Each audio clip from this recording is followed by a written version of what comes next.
مگر جب تم نے میرے ساتھ فرار ہونے کا فیصلہ کیا تو وہ گھر تمہارے لیے دنیا کی آخری جگہ بن گئی جہاں تمہیں کبھی امان ملے گی۔ تم نے اخبار میں وہ خبر پڑھی ہے جو تمہارے تایا کی بیٹیوں اور دامادوں نے اپنی مرضی سے اخبار والوں سے چھپوائی ہے؟ اور ایک خبر وہ بھی ہے جو تمہاری ساری برادری اور خاندان میں چہمگوئیاں پیدا کر رہی ہے۔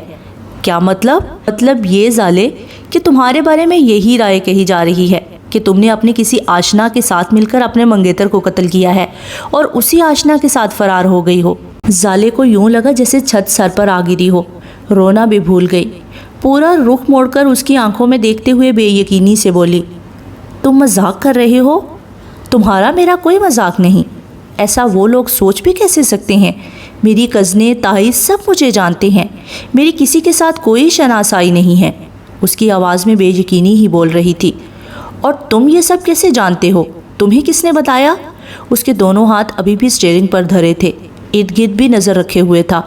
یہ سب باتیں کرنے کا اس وقت ٹائم نہیں ہے، اندھیرا پھیل گیا ہے، اس وقت تمہارا واپس جانا ضروری ہے۔ میں کل آؤں گا، تب پوچھ لینا جو جاننا چاہتی ہو، مگر جو میں نے کہا ہے وہ جھوٹ بالکل بھی نہیں ہے۔ پھر ٹھیک ہے، میں اب تمہارے ساتھ ہی جاؤں گی، کوئی نہیں جانا مجھے ہاسٹل۔ سیاہ آنکھوں میں اب غصہ جاگا۔ اگلے پل اس نے ڈیش بورڈ کے خانے سے ایک سیل فون نکال کر ظالے کی جانب بڑھایا۔ تمہارے آتے ہی اگلے دن ان لوگوں نے تمہارے ساتھ بھلائی کرنے والی مائی کو زہر دے کر ختم کر دیا تھا، کیونکہ گھر کے کسی ملازم نے اس کے ساتھ میری ہونے والی بات چیت دھمکی ملنے پر سب کے سامنے اگل دی تھی۔ یہ لائن ٹریس نہیں ہو سکتی، تم اپنے گھر کا نمبر ملاؤ اور تصدیق ہو جائے گی۔ ظالے نے فون تھام لیا۔ اس آدمی پر وہ مزید اندھا یقین نہیں کر سکتی تھی۔ نمبر ملایا، بیل جا رہی تھی، ساتھ ہی اس کو اپنے دل کی دھڑکن اپنے حلق میں سنائی دینے لگی۔ ہیلو، السلام علیکم، سعدیہ آپا، میں ظالے بول رہی ہوں۔ دوسری جانب سے آنے والے جواب نے ظالے کے حواس سلب کر لیے۔ سعدیہ آپا اس کے ساتھ ہمیشہ بڑے پیار سے پیش آتی تھی، مگر اس وقت وہ تائی کی طرح اس کو گالیاں کوسنے دینے لگیں۔ تم نیسنی چڑیل، تمہاری جرت کیسے ہوئی اس گھر کا نمبر ملانے کی؟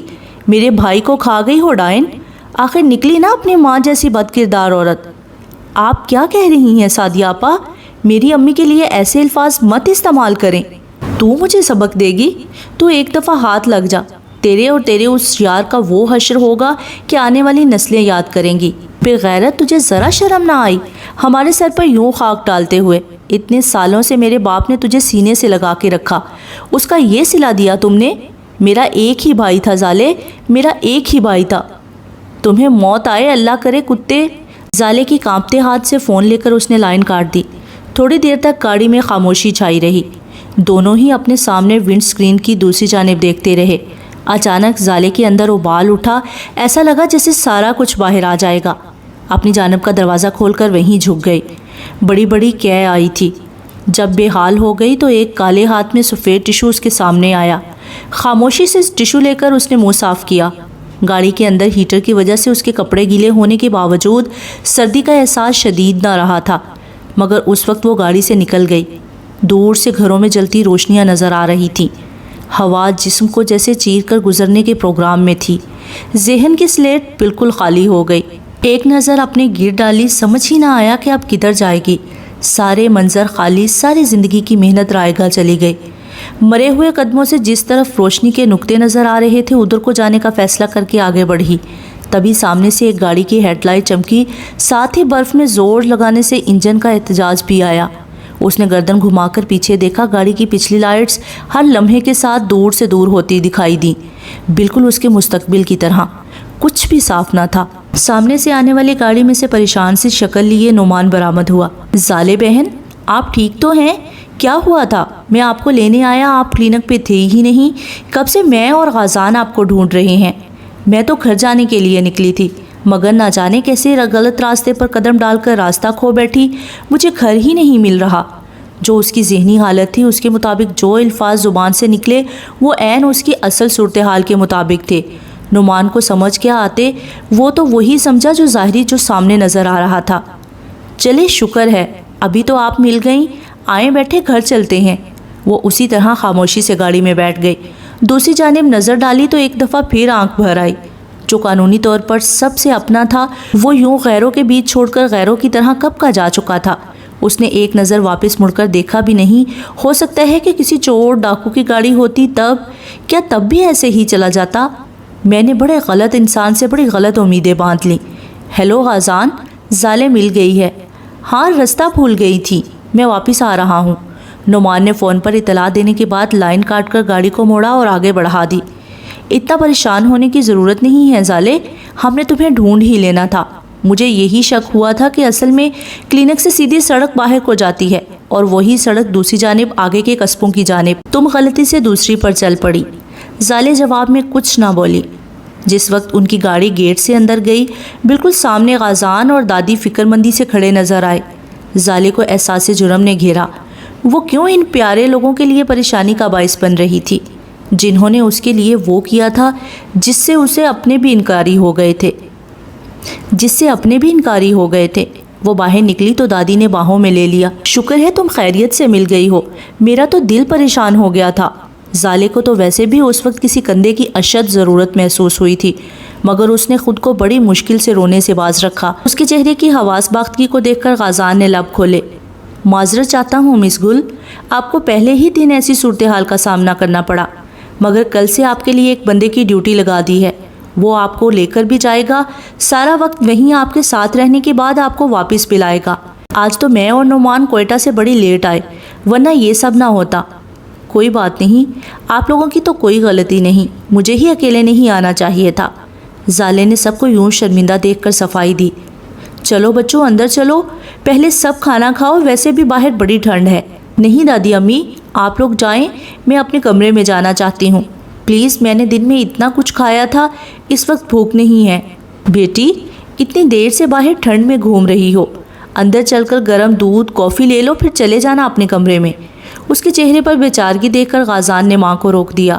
اماں، میرا خیال ہے کہ مس گل کافی تھک گئی ہیں، ابھی آرام ہی کرنے دیں۔ نعمان، ذرا ان کو آگے کراؤ، میں کھانا لگواتا ہوں۔ زالے نے مشکور نظروں سے غازان کو دیکھ کر شکریہ ادا کیا، جس پر اس نے اپنی عادت کے مطابق سر اس بات میں خم کیا۔ وہ گراؤنڈ پار کر کے ہاسٹل کی عمارت کی جانب چل پڑی۔ نعمان 3-4 قدم کی دوری پر چل رہا تھا۔ نعمان کے والد گاؤں کے کرتا دھرتا آدمیوں میں سے ایک تھے۔ نعمان کی 2 بہنیں اور ایک چھوٹا بھائی تھا۔ والدہ پوری طرح سے ایک روایتی پٹھان عورت تھی، بڑی دبنگ ٹائپ کی عورت تھی۔ بہنوں کی شادیاں ہو چکی تھی، وہ خود ابھی سرکاری نوکری کر رہا تھا، جبکہ چھوٹا بھائی ابھی پڑھ رہا تھا۔ گاؤں میں ان کا حویلی نما گھر بڑا نمایاں تھا۔ ایک تو وہ غازان کا ہم عمر تھا، دوسرا دونوں لنگوٹیے یار تھے۔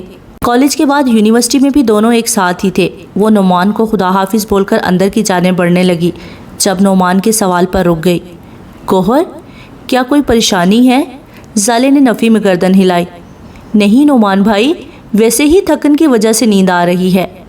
کہتی ہو تو مان لیتا ہوں، پر اگر کوئی پریشانی ہو تو بلا جھجک بتانا۔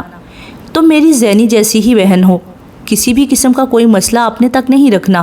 ابھی جاؤ آرام کرو، کل انشاءاللہ بات کریں گے۔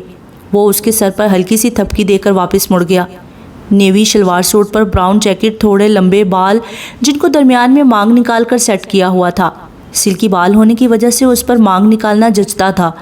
جتنے دن زینب اس کے ساتھ تھی، سب کے ساتھ تفصیلی تعارف کی بجائے اچھی خاصی بات چیت بھی نکل پڑی تھی۔ اسی وجہ سے نعمان اس کو پوچھ کر گیا تھا۔ زالے کے دل پر تو پہلے ہی اس وقت بہت بڑا بوجھ پڑا ہوا تھا۔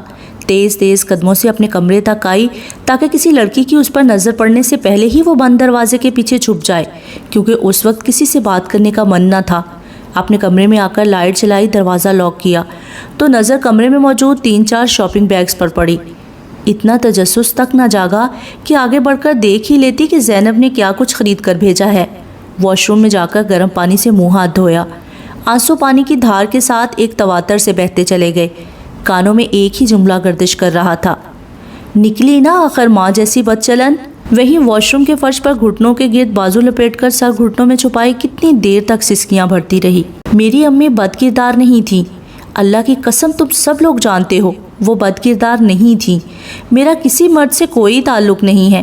یا اللہ، آپ تو سب جانتے ہیں، دلوں کے حال، ظاہر ہوا سچ، پردوں میں چھپے راز بھی، تو اللہ جی میرے حصے میں یہ بدنامی کیوں آئی؟ یا اللہ، میری ماں کے حصے میں یہ داغ کیوں آیا؟ جب یہ آپ کی شان ہے، جس کو چاہیں عزت دیں، جس کو چاہیں ذلت کی عمیق گہرائیوں میں دھکیل دیں، تو اللہ جی میری شہرت یہ ٹھہری کہ اپنے چاہنے والوں کے ساتھ گھر سے بھاگنے والی لڑکی۔ وہ تو میرا کچھ بھی نہیں ہے، اس کو کسی اور نے میرے لیے چنا اللہ جی، اور وہ مجھے بیچ راستے میں چھوڑ گیا۔ آپ کو کیا بتاؤں، آپ تو پہلے ہی سب جانتے ہیں۔ 10-15 منٹ تک رو رو کر غبار کچھ کم ہوا تو اپنی جگہ سے اٹھ کر کمرے میں آئی، الماری میں لٹکے کپڑے نکال کر لباس بدلا اور لائٹ بند کر کے رضائی میں لیٹ گئی۔ آج کا دن جتنا اچھا اور پر امید شروع ہوا تھا، اختتام اتنا ہی مایوس کن تھا۔ اس کو سمجھ نہ آ رہا تھا کہ کس کس غم کو رونا ہے، بوا کی موت یا سرفراز کی موت پر یا پھر اپنی بدنامی پر۔ اسی طرح روتے روتے نیند کی وادی میں اتر گئے۔ وہ لوگ کھانے کی میز پر موجود تھے جب رحمت بی بی نے فکر مندی کا اظہار کرتے ہوئے کہا، غازان، تمہیں زالے کو اس طرح سے جانے نہیں دینا چاہیے تھا، کھانا کھا کر سوتی تو اچھا ہوتا، اب کہیں بیمار نہ پڑ جائے۔ اس نے اپنی پلیٹ پر سے نظر اٹھا کر انہیں دیکھا۔ اماں، آپ کی بات بھی ٹھیک ہے، مگر آپ نے دیکھا نہیں کہ اس کے چہرے پر رقم تھا کہ وہ رکنا نہیں چاہ رہی تھی، اس لیے میں نے ایسا کہا۔ پچھلے کئی دنوں سے کھانے کی میز پر زینی اور زالے کی وجہ سے اتنی رونق رہی ہے، آج دونوں نہیں ہیں تو گھر سونا لگ رہا ہے۔ رحمت بی بی کی بات پر نعمان دھیرے سے مسکرایا، ٹشو سے منہ صاف کرتے ہوئے بولا، موئے، زینی کی رونق تو 10 بندوں کے برابر ہے، زالے تو کم ہی بولتی ہیں، پر زینی کو چپ کروانا عذاب ہے، سارا دن سر پر سوار رہی ہے، لنچ بھی اسی کی مرضی کے ریسٹورنٹ سے کرنا پڑا، حالانکہ غازان یہی کہتا رہا کہ پیپر ہے، ایک نظر کتاب کو کھول کر دیکھ لو، مگر نہ جی، زینی تو میری بلبل ہے، میرے باغ کا سنہری پرندہ، اللہ اس کو میری بھی عمر لگا دے۔ زالے بڑی ہی نیک فطرت بچی ہے، پر اس کے ساتھ کچھ اچھا نہیں ہوا، شوہر معمولی سی بات پر جھگڑ کر اس کو چھوڑ گیا ہوا ہے۔ رحمت بی بی کی باتوں پر دونوں دوستوں کے کان کھڑے ہوئے۔ کیا مطلب؟ غازان نے الجھن بھرے انداز میں پوچھا۔ تم لوگوں سے میں نے ایک بات چھپائی ہے۔ رحمت نے باری باری دونوں کو دیکھا، جو کھانے سے ہاتھ روک کر ان کو دیکھ رہے تھے۔ زالے نہ ہی زینی کی کوئی پرانی دوست ہے، نہ ہی وہ اپنا تبادلہ کروا کر یہاں آئی ہے۔ غازان نے سنجیدہ نظروں سے دادی کو دیکھتے ہوئے پوچھا، اگر وہ زینی کی دوست ہے، نہ ہی سرکار کی طرف سے یہاں بھیجی گئی ہے، تو پھر اماں یہ کون ہے اور ہمارے گھر میں کیا کر رہی ہے؟ دیکھو غازان، پریشان ہونے یا غصہ کرنے کی ضرورت نہیں ہے، پچھلے کتنے دنوں سے وہ ہمارے ساتھ ہے، میں اس کو خود آزما اور پرکھ رہی تھی کہ کہیں کوئی جھوٹی لڑکی ہی نہ ہو، مگر مجھے لگتا ہے کہ اس نے جو کہا ہے سچ کہا تھا۔ اب کی دفعہ سوال نعمان کی جانب سے آیا۔ کیا کہا تھا؟ پنجاب سے شادی ہو کر یہاں آئی ہے، شوہر کے ساتھ کوئٹہ رہتی تھی، شوہر لڑ کر کہیں چلا گیا، واپس نہیں آیا، اس کو کرایہ نہ دینے پر کرایہ دار نے گھر سے نکال دیا تھا، زینی کو بس اسٹیشن پر روتی ہوئی ملی تھی۔ اماں، یہ زندگی ہے یا کوئی فلم؟ آپ نے مجھے یہ سب پہلے کیوں نہیں بتایا؟ 150 لڑکیوں کا بھرا ہاسٹل ہے جو کہ میری ذمہ داری ہیں، میں آپ سے اس قدر غیر ذمہ داری کی امید نہیں رکھتا تھا، اگر یہ لڑکی کوئی اور ہی ڈرامہ نکل آئی تو پھر؟ غازان، تم خواہ جذباتی ہو رہے ہو، ایسا کچھ بھی نہیں ہے، کیا تمہیں وہ شکل سے ایسی لگتی ہے؟ اماں، کاش انسانی شکلوں پر لکھا مل جائے کہ کون چور ہے اور کون محافظ۔ اس زینی کی تو میں کل جا کر خبر لیتا ہوں اور اس زالے کو بھی دیکھتا ہوں، حد ہے، ہم لوگ اتنے پیار سے پیش آ رہے ہیں اور وہ ہمارے ساتھ جھوٹ بول رہی ہے۔ غازان، اس نے کوئی جھوٹ نہیں بولا ہے، اور اگر تمہیں اس کے ہاسٹل میں رہنے پر اعتراض ہے تو میں کل ہی اس کو اپنے پاس ادھر گھر میں لے آؤں گی، پر خبردار جو تم نے اس بچی کے ساتھ کوئی سوال جواب شروع کیا، وہ میری ذمہ داری ہے، میں دیکھ لوں گی۔ تمہیں چاول اور ڈال دوں؟ نہیں جی، پیٹ بھر گیا ہے، بس کافی کے ساتھ تھوڑا میٹھا لوں گا۔ کیا خیال ہے شاہ جی، تھوڑا واک ہو جائے؟ اس نے نعمان سے پوچھا جو کہ نل پر ہاتھ دھو رہا تھا۔ ہاں، کیوں نہیں، چلو۔ دونوں گرم چادریں اوڑھ کر گھر سے نکل آئے، تھوڑی دیر خاموشی سے چلتے رہے۔ غازان نے چوکیدار کے کمرے کا ایک چکر لگایا جہاں وہ CCTV 2 کیمروں کے مانیٹر کے آگے بیٹھا اپنے فون پر کوئی مووی دیکھ رہا تھا۔ شاباش ہے استاد، کام چالو رکھو۔ سمندر خان نے شرمندہ سے مسکراہٹ کے ساتھ فون رکھنا چاہا، مگر غازان نے منع کر دیا۔ کوئی نہیں، دیکھ لو یار، منع تھوڑی کر رہا ہوں، پر ہر وقت تمالی فلمیں ایسے دیکھتے ہو کہ جیسے تمہیں بڑی سمجھ آتی ہے۔ سر سمجھ تو نہیں آتا، پر ام کو ان کا ایکشن بڑا اچھا لگتا ہے، ہیرو ایک ہاتھ مارتی ہے اور گاڑی اڑتا ہو جاتی ہے۔ غازان کے ساتھ ساتھ باہر کھڑے نعمان کی بھی ہنسی نکل گئی، دونوں آگے بڑھ گئے۔ نعمان، ہمارے لوگ بہت سادہ ہیں یار۔ پر میرے خیال میں زیادہ سادگی بھی اچھی نہیں ہوتی، بعض اوقات نقصان دہ ثابت ہوتی ہے، انسان کو کم از کم زمانہ شناس ہونا چاہیے۔ ویسے غازان، تم زالے کی کہانی پر یقین کر رہے ہو؟ یار پتہ نہیں، اب اماں بھی اتنی گئی گزری رائے والی تو نہیں ہے، شاید سچ ہی ہو، پر پھر بھی مس گل مشکوک ہو گئی ہیں۔ میرا خیال ہے کہ تم اس کو کل اکیلے میں ساری بات پوچھ لو، ہو سکتا ہے کہ واقعی وہ مجبور ہو، ہماری مدد کی ضرورت ہو،